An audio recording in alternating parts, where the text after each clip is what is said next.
My husband and I bought a house next to the bullies of the neighborhood. We stood up to them when they tried to steal some of our land, and we won.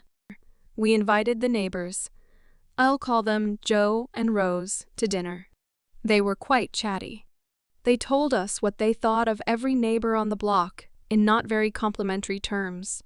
They explained who they'd called the police on, who they'd called the fire department on, who they'd called animal control on, and who they'd called Child Protective Services on, and so on. Nobody was spared. My husband and I were dismayed, and decided to keep Joe and Rose at arm's length from that point on. We decided not to extend any further dinner invitations. So, here's the source of our issue, the property line. Around 6 years ago, we had our driveway repaved, and Joe approached our contractor to have his driveway repaved too. He had a parking pad added that butted up to our green chain-link fence. Joe would back his van on this parking pad right up against the fence. In May 2017, Joe accidentally backed into the fence. He bent 2 fence posts and split a section of the chain-link fence. A nice neighbor would have come to our door and explained what happened and apologized. But Joe is not nice.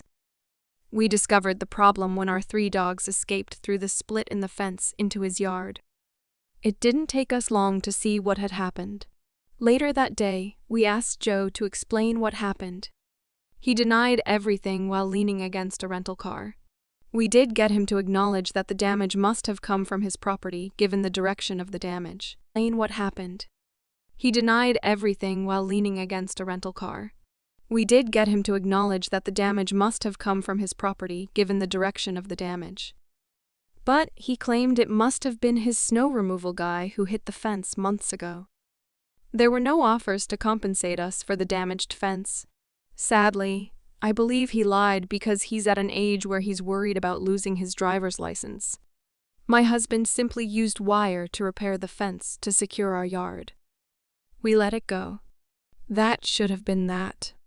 Shortly afterward, Rose started asking when we were going to replace our fence. She explained that the repaired fence was ugly and she shouldn't have to look at it. Initially, I thought she was joking and simply walked away. She brought it up 2 more times. By the 3rd time, I told her we had no plans to replace the fence. In the spring of 2018, Rose again lamented about the ugly fence, but this time offered to pay half of the cost to replace it.